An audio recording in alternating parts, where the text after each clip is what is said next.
Well, speaking of learning, I mean, I think that there's a lot of misconceptions out there about suppressors, silencers, Oh yeah, all those things. 100%. Can you Especially right talk now. about? And there's been some recent legislation too Yeah. regarding. I'm sure that impacted business in some way. But hmm can you just talk about like what's the difference between a suppressor and a silencer? So I mean, realistically, it's just a word. Historically, and I think it's been I think the word silencer has always had a negative connotation to the gun guys, because it was always weaponized against that 2A community, where it's like, oh, we need to get rid of silencers because it makes the gun silent and this and that, when in reality it doesn't. But so suppressor has always been kind of the colloquialism, or like the agreed upon, this is what we use, when in reality Hiram Maxim, when he created the silencer, called it the silencer. He called it a silencer. So it's funny because now I think what's cool is the younger generation of gun enthusiasts or gun guys is coming in, and the older generation is still simmering, but they're about to phase out. And it's funny to hear people talk about silencers and kind of have that old guard like, oh, it's suppressors. It's like, well, all right, it's not. It's interesting, and I've heard some people say like, well, it's only a silencer for using subsonic ammunition, and it's like, okay, but then that has nothing to do with the actual physical product there, so you can't make it ammunition dependent on what it is. Is it a suppressor or is it a silencer? Yeah, so technically it is a sound suppressor. When Maxim created it, he called it a silencer, so both are correct. Again, I think for a long time that silencer was being weaponized against. It's just like between harvest and kill. When you're talking about hunting, people are like, oh, 100%. You got to call it harvesting it. Right. Other people are like, no, you're whitewashing what it is. You're killing the thing. Yeah. I don't think anybody's wrong for saying it. Like in the Midwest, it's a big deal to just call it you harvest it. And I don't think it's any surprise that's also where all the farmers are. Right, right. I don't think it's that they're antsy about saying they killed something. Yeah, and I think it's very similar. But as far as silencers, I'll just unscrew this one since we have it. So the very general, what is a silencer for those that are not familiar? It's essentially a muffler. You know, it goes on the muffler, like on your car. It has baffles. This one's pretty cool because all of ours are, we don't run a tube over them for the most part. We do have some, but you can see all the baffles. So what you have is a mount and then a baffle stack, and the baffles are cones. There's different shapes of baffles. There's K baffles. There's all sorts of different baffle iterations. But to keep things simple, these are all machined baffles. You stack them up, you weld them together, you put an end cap on them. So the main purpose is for basically the gas that comes behind the bullet inside of the barrel. There's a bunch of gas that comes out, and when you fire a gun, you're getting that explosion essentially from all those gases and the powder inside of it. Literally an explosion. Yeah. And then you're also getting the supersonic crack of the bullet. When you see planes break the speed of sound, they make that big boom. Same idea. What this does is all that gas that's coming out, it traps it and it swirls it around and it makes it cool down, gives it time to cool down, and then it will exit the front. So it alleviates that big boom that you're getting. Does it do it 100%? No. When you shoot like especially a 5.56, like when you were in the military, I'm sure at some point you had silencers on your guns. Sound was one, it's not even one of their priorities on that. But two, if you're shooting like 5.56 or even 308 supersonic, anything supersonic, it's not quiet. Like a lot of times you still want ear pro, but we can get into it. Like if, right now on the civilian side, there's this zeitgeist of like sound. It has to be the quietest. If you look at a military solicitation for a silencer, sound is like 9th on the list. It's not even in the top 3 priorities. And that's one thing that we focus on with our silencers. So a big thing right now is additive manufacturing, so 3D printing. And the idea on the consumer side to achieve that sound dampening is it has to be a 3D printed, super intricate core and this and that. And it's not a good can unless it's that. Well, we're showing that here's an all steel can that weighs the same as titanium and is quieter than most of the cans, its size and weight. We're showing that you can use traditional baffles and older style technology and still compete with these new cans, it's actually harder to do to use a traditional baffle and make it as quiet as it is. And so right now the kind of, for people call the gun industry, the gun community. For a community, it's everyone's at each other's throat. It's the only community that I've really seen that everyone says, oh, we hate them and we hate everyone's at each other's throat. Have you met veterans? Well, yeah, that too. Yeah. Yes. I know a couple Navy SEALs. But I will say the kind of the gotcha right now with our cans is like, because we talk about our engineering and our testing and all that goes into it, people will grab this can, cut it in half and go, look, it's 15-year-old technology and they're selling you snake oil. Well, if that's the case, why is it better than your can? Mm-hmm.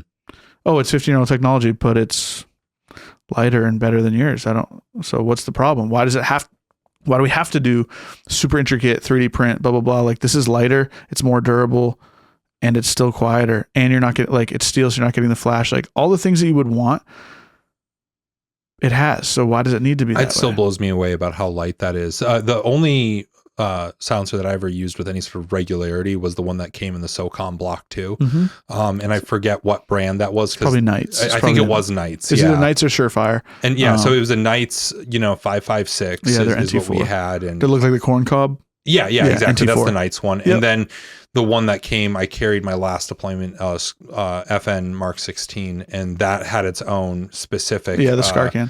Yep. And so those are the only ones that I ever used, and both of those, if I remember correctly, were significantly heavier. Yeah, significantly. Absolutely. And even that Knights one, I remember would, because of that QD clip on there, it kind of rattled a little bit. It didn't feel secure. Yeah. It just, I don't know, for me, made me a little bit uneasy with it. Just, I knew it worked. I shot with it, but just, you know, you don't like things rattling around. For sure. Yeah. No, and that's the thing. So what is cool about what we do, especially on the silencer side of things, and again, everything's all systems. And I try to tell, so part of my job, the consumer education thing, is I travel around to our dealer network, especially when we have new products, but I just get them spun up on our product and I try to get them excited about it. Try to give them experiences with it, XYZ. So, and I tell them, hey, we say system and everyone thinks gun, silencer, accessories, all the thing. Each individual thing you have to look at as a system. We talked about our muzzle device. Our muzzle device has tapers before threads. You don't have to time it. It's got the taper lock for the muzzle. It's all these different features. It in and of itself is a system.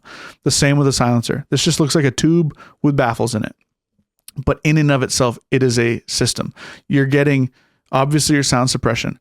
But what we focus on is all of the other things. You're getting minimal, or you're getting visual signature reduction. You're getting a durability of sound reduction. A lot of cans on the market right now, you shoot them, oh, wow, it's really quiet. 300 rounds later, oh, wow, it's a lot louder than it used to be because it doesn't have the same durability of sound that we care about. Lightweight, compact, durable, POI shift, minimal POI shift. What good is a can if you go you zero your gun and then you throw your can on it and now you're 6 inches to the right at 100 yards? Like, sure, you should re-zero it anyway, but like, you don't want that to happen. That's no good to me. All of the things that we care about, we put in our system, and not only just us, but our military customers as well. The things that other people care about, that the consumer just isn't there yet. There's a lot of consumers that just, now that the barrier of entry for silencers is a lot lower, the education is going to spread. But for a long time, people just knew, okay, I just want to muffle the sound. That's all I'm trying to do. They didn't care about flash. They didn't care. So that because it's inherently a flash suppressor. Right. Yeah. But I mean, when you throw, so now with the, you've got your flow through cans and your titanium, especially titanium will spark. It's just the metallurgy. At night, you will throw sparks out front, and that's visual signature. If you're shooting at me from the other side of the field in the pitch black, I can see your can. With steel, you don't get that sparking. So it, there's less of a visual signature. Also, it's quiet. Also, the POI shift. Also, the durability. It's going to last longer because it's steel. There's all of these things that go into it. So again, it just looks like a muffler, but everything that we put into it, that's why it takes time to do these. And that's why, like, people go, oh, I gotcha. It's a 15-year-old design. It's like, sure, the baffle is, but like, what is the gotcha? We'd never said it was space age technology. We just said it was good. And it's good. There are things that we do that are innovative, ultra innovative. And then there are things that's like, hey, if it's not broke, don't break it. You can improve upon it. We're always trying to improve upon things, but this is a good design. So let's just do that and make little improvements here and there. Yeah. It reminds me, it has nothing to do with guns per se, but sometimes the getting back to how things used to work is being innovative, because sometimes things just over time get over-engineered or overthought or whatever. One thing that I think about is in the last 10, 15 years, specifically within the 75th Ranger Regiment, there was a few people that sort of led the charge. One of them is Dr. Andrew Fisher. They brought back whole blood transfusion at the point of injury. So like you get shot on the battlefield, the capability to do whole blood transfusion right there. That seems like some 21st century shit, right? Like holy cow, you're doing whole blood transfusion, blood transfusions on the battlefield. That's crazy. They were doing it in World War I. And then we got away from it. And they like, people thought like, oh, you got to be a doctor to do that, or like, nope. But you're training regular dudes to do this, you know. And it was one of those things where it was like, it was innovative in that they had the courage to say, hey, to do this. And I'm not a doctor. I couldn't explain all the finer points of maybe how it is different or whatever than then, but the concept of it. And it's just like this. There's some things, look at the M2 heavy barrel machine gun, right? The 50 caliber machine gun. It really hasn't changed a lot in, what are we going on? Almost 100 years at this point, 80 years probably. Like there's just some things. The C-130 has been in use for a really long time at this point. It does what it needs to do, and there's not really any improvements that you need to make in a big way. You don't need to innovate if it's doing what you need it to do. And that's my big thing that I wanted to make sure that we talked about at some point on here is innovation. The term innovation, you see it in the gun industry all of the time. And if you look at like NSSF, the SHOT Show, every year they have like a most innovative gun of the year. And I want to say it was last year or the year before. I've seen it numerous times where it's a lever gun. It's an AR that is a lever action. That's not innovative. That's just doing something different to do something different. I'm trying to think of even how that is different than just a regular rifle. What if it's a lever action? How does it make it an AR? I don't even. So it's an AR platform that just has a lever to cycle it instead of a gas system. So you can, in theory, you can have it in certain states or whatever, but like that's is it not semi-automatic anymore? No, it's like very. So it's a lever. It's a lever gun in the shape of an AR. Oh, I mean, I don't want to talk shit about whatever company that is, but like I just like on its face as you're describing it. Some dude's passionate about it, and that's awesome that he's able to sell them and do his thing. That's great. Is that innovation? I don't think so. If you look, like we'll get into the fix, like that gun from the ground up had to be created.